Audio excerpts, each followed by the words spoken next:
True Freeman. Littlefoots. Dick in the booty. Ashy midget, you like to pretend that your neighborhood is all white. And all right.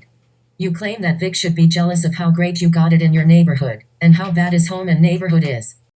Well, let me tell you something, Littlefoots. Your neighborhood is trash. According to Fox 59 News, Indianapolis, 10th and Rural, is historically one of the most violent neighborhoods in Indianapolis.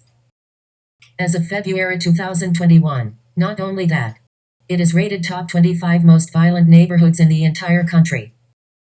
Check this out. On Friday, February 12, 2021, 45-year-old Billy Bowman dies from a gunshot wound to the head near 10th and Rural. No arrests have been made, and IMPD is seeking information. December 22, 2020, 10:51 p.m., calls of a man shot. Terrence White. You're 31 years old. Dead, at the intersection of 10th and Rural. It took 5.5 days to identify the victim. No arrests have been made. July 23, 2020, an unidentified man found stabbed to death at the 900 block of North Rural. Investigation is ongoing. Damn it, Littlefoots, was this in your front yard? On July 2, 2020, 10th and Rural, 3:30 a.m., police find man shot to death. Identity withheld. No arrests have been made. February 2, 2020, police called to 10th and Rural just before 11 p.m. Man found with a gunshot wound to the back. Found in serious condition. Name withheld. And again, no arrests have been made. True Freeman, this is only a year's worth of murder at your intersection alone. We have to ask ourselves, is your neighborhood really that great? Do you know who is wreaking havoc in your community? Or maybe, you are the perpetrator of this violence. Maybe you are the one supplying the weapons to the other thugs at 10th and Rural. But things are definitely getting worse every year. I just can't seem to put this violence past you. It's like you have some kind of inferiority complex, because you're a midget and you never amounted to much. Now you feel like you need to threaten and try to intimidate people with a gun. So you can tell yourself that others are scared of you. Remember, back in 2014 you threatened to break your neighbor's jaw.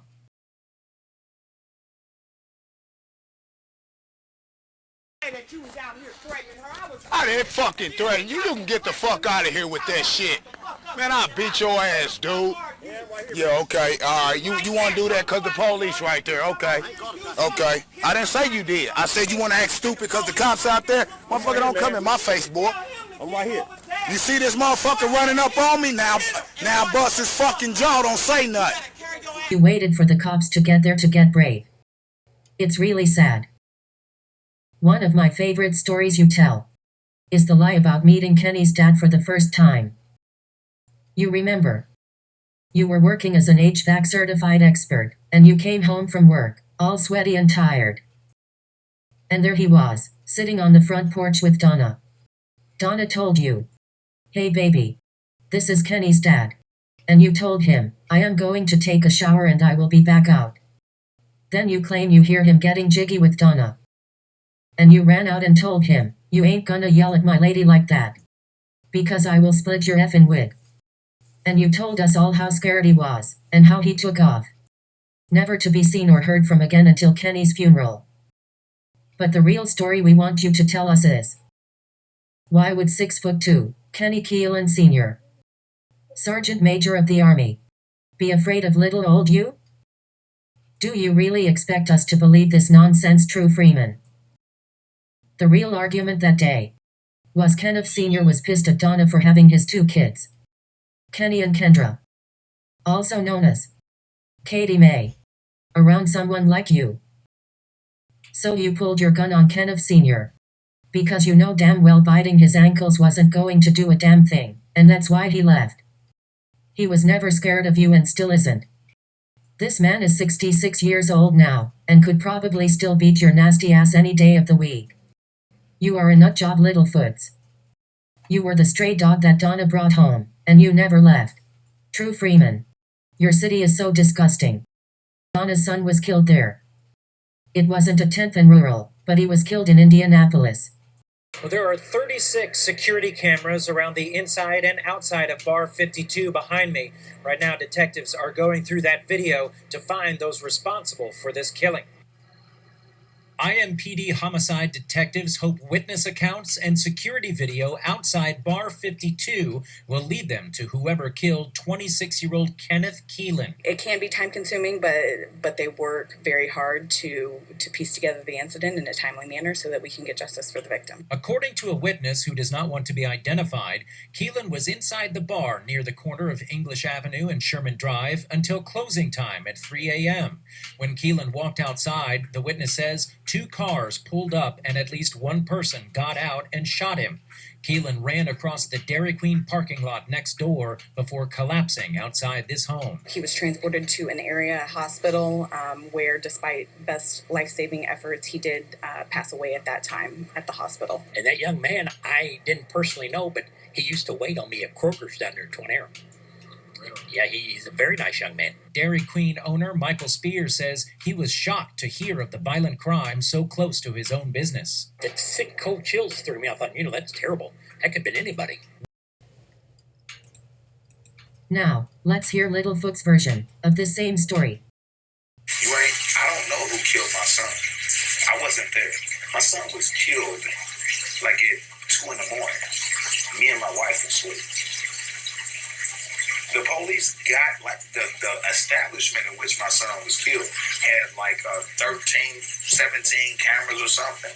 The police ain't doing shit. They not even releasing the footage to the media. They ain't released the footage to us or nothing. We don't know who killed my son, our son. If we did, on my dead father, I would have killed him. Now, that's a fact. I wouldn't kill him. I might even did it on live. Just because I know I'm done. I don't know who killed my son. The police know.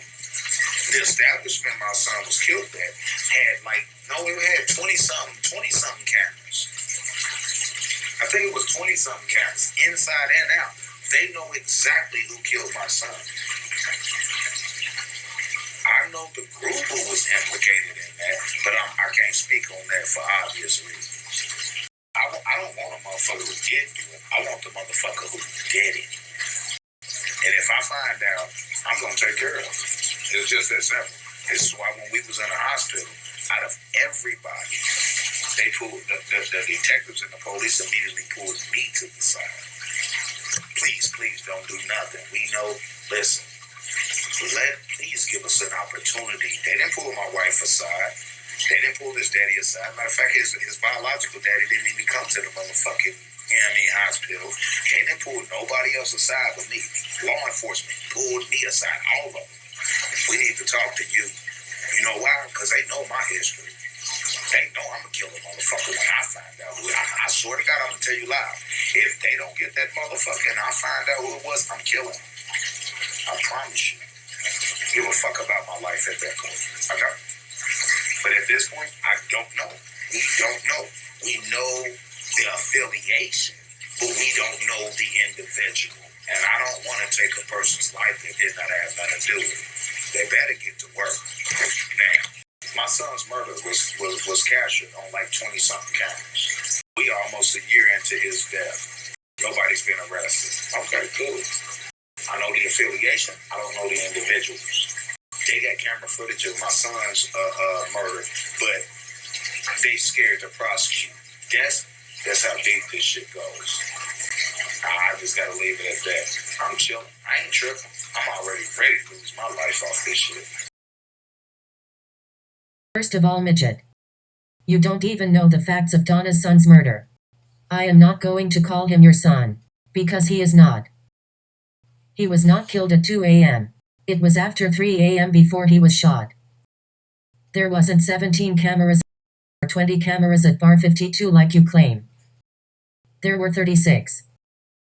How is it that you can watch one of Tommy's, Kong King's, or Vic's videos, and try to break down every single damn word they say?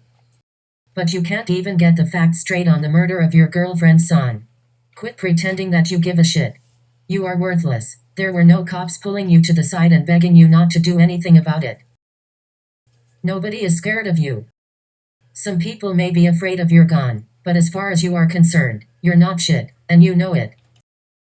That's why you can't even go to the bathroom without that gun strapped to your side. Or go out in public without putting your gun on display. You are hoping that people will be too scared to confront you. There's no other reason for you to walk around looking this stupid on purpose. If you're scared someone is going to kill you, fine, carry your gun. But you wearing it on your hip everywhere you go, as if you are living in the Old West, is so you can run your mouth unchecked. I really didn't want to talk about Donna's adult kids, but the day you started wishing rape and death on others' minor children, you pushed me to make these videos. I hope your daughter go to school and get touched by her teacher. That's what I hope happens. I hope your mama go to the grocery store, get robbed and shot in her fucking face. I hope his daughter go to school tomorrow and get ran over by a motherfucking Mack truck. This shit, I hope she gets raped. I hope she gets raped by a white man. Matter of fact, I hope she gets raped by 10 white men. I hope a motherfucker run up in your mama church and kill everybody in the church. I hope they do that to your mama church, and I hope that bitch die. Yep, I just called your mama a bitch. I hope 10 niggas run up in your daughter. I hope 10 niggas, 41 years old, run up in your daughter. The front, the back, the mouth, the everything. I hope your daughter go to school and the teacher start raping her. And, little midget, I am not going to stop until you are gone. You are a very sick man, and you deserve to be locked up somewhere. To my sweet little crackers watching this video, I apologize for the seriousness. Hopefully when I get started on the book videos, I won't have to be so serious and hateful. Truthfully, I can't stand this guy. He literally makes me sick. Good night for now, and maybe I can get things rolling sooner than later. Stay salty, my crackers. Cracker Karen. Out.